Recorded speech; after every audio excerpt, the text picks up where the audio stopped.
Okay, let's jump right into this explainer. Today, we're tackling one of the absolute biggest and honestly most fiercely debated questions in modern construction claims.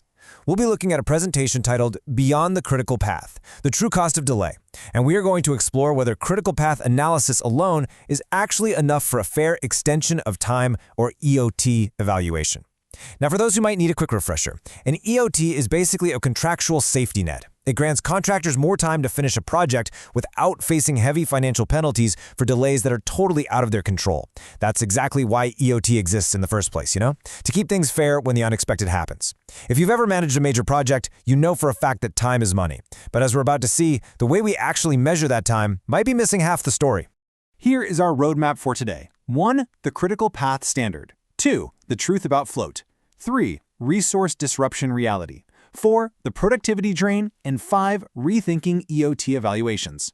Let's get right to it. Traditionally, when an EOT claim comes across the desk to assess a delay, this is literally the very first question asked. Did the delay affect the critical path? It creates this incredibly stark, high-stakes binary for contractors. A yes means an extension is granted, and a no means it's flat-out rejected. At first glance, sure, that makes perfect logical sense, but does the absence of a critical path impact automatically mean the contractor suffered zero loss? Well, that is the fascinating question we're answering today. Moving into Section 1, the critical path standard. It's powerful, for sure, but is it enough? Look, I want to establish right away that the critical path method, or CPM, is an absolutely phenomenal tool. We are not here to attack CPM, consultants, clients, or contractors. CPM literally revolutionized project forecasting by giving us a mathematically predictable model. Just look at these strengths. It identifies critical activities, forecasts completion dates, helps prioritize resources, monitors performance, and analyzes delays. Honestly, without CPM, modern project controls would be nearly impossible. It became the industry standard for a very good reason. But here's where things get kind of tricky. There is a massive contrast between the single question CPM answers and the hidden impacts lying just beneath the surface. CPM measures one thing directly. Did the delay affect project completion? But look at the flip side. It completely misses productivity loss. It doesn't measure resource disruption, idle equipment costs, the sudden loss of flexibility, or resequencing impacts. When utility relocations suddenly drag on, or when unexpected site access restrictions pop up, or complex variation orders force crews to completely resequence their work, CPM misses that reduced efficiency entirely. And this right here, this is exactly where the great EOT debate begins. Which leads us to Section 2, the truth about float. And spoiler alert, it's not just free time. We urgently need to reevaluate a deeply ingrained assumption in this industry. The absolute most crucial point to understand is that float is not just spare time, even though people casually treat it that way all the time. Float is a strategic project asset. Think of it like project insurance. Contractors don't just magically stumble into float. They actively build it through better planning, incredibly efficient sequencing, resource optimization, and just sheer construction expertise. So this introduces a huge debate. Who actually owns this project insurance if the contractor generated it through their own hard work? Let's put this into perspective with a realistic scenario. Imagine a 24-month project. The contractor starts with a healthy available float of 30 days. Then, a client-caused delay hits. Maybe it's a delayed material approval or some sudden client-driven changes, and it eats up 20 days of that float. Now, because there are still 10 days of float left over, the ultimate project completion date doesn't change. Under strict CPM analysis, a consultant is technically going to conclude there's no critical path impact, and therefore no EOT. Now, the consultant might technically be correct under the traditional rules, but look at the reality on the ground. The contractor just lost 20 days of hard-earned protection. Their scheduling flexibility is basically gone. Their risk buffer is severely reduced, and their ability to recover from entirely different unexpected issues later on is heavily compromised. The project only survived because that float was there to absorb the damage. So it forces us to ask this lingering question. If the float absorbed the delay, was there really zero impact? Should consuming contractor-generated float just be completely ignored because the project happened to survive? It's a massive question of fairness that's echoing across construction sites right now. Let's roll into Section 3, resource disruption reality. Basically, the domino effect on site. Imagine this playing out on an active site. A contractor plans their sequence perfectly. A concrete crew is set to work in Zone A, but then Step 1, a delayed design approval suddenly halts work completely. Step 2, the contractor obviously can't just send everyone home, so the crew and all that heavy equipment are forced to relocate somewhere else. Step 3, materials immediately require complex rescheduling.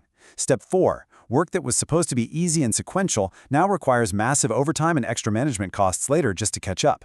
One delayed approval literally creates a logistical nightmare. Fast forward 2 months. Miraculously, the project still finishes exactly on time. And boom, we hit this incredibly frustrating binary. According to CPM, there was absolutely no delay. No completion delay equals no EOT. But according to reality, the project became way less efficient.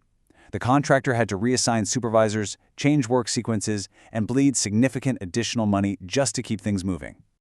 This ties perfectly into Section 4, the productivity drain, the invisible cost of stopping and starting.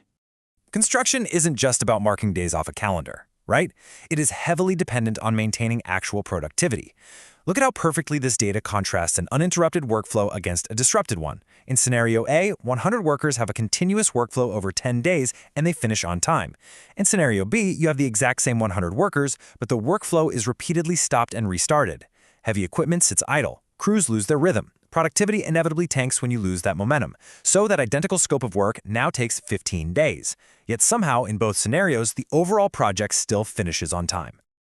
And once again, CPM evaluates this mess and sees absolutely zero impact on the final date. It's totally blind to the severe financial damage caused by that drop in efficiency.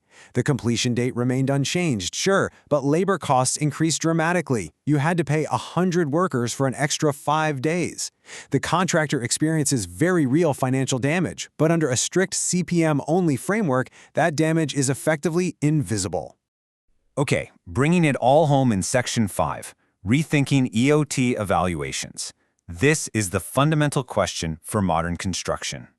Traditional EOT evaluation just assumes that no critical path impact means no significant impact. But as we've seen, modern projects are deeply, deeply complex. A contractor can suffer measurable harms without ever pushing that final completion date. We're talking float consumption, major resource disruption, high productivity loss, extra management costs, and increased risk exposure.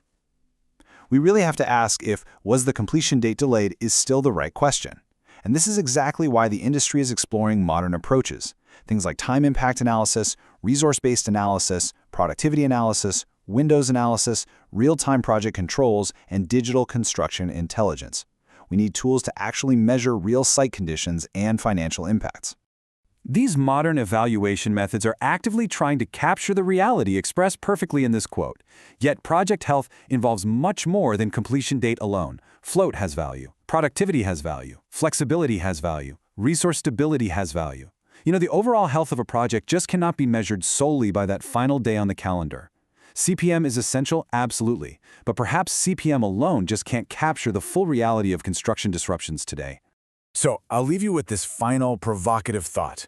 If a contractor suffers flow consumption, idle resources, huge productivity loss, and massive additional costs, should that real damage be ignored simply because the project completion date remained unchanged? Is it time for the industry to adopt a more balanced evaluation framework to create fair outcomes for everyone involved? Let me know what you think. Thanks for joining me for this explainer, and I really hope this gave you a clear, balanced look into the true cost of delay.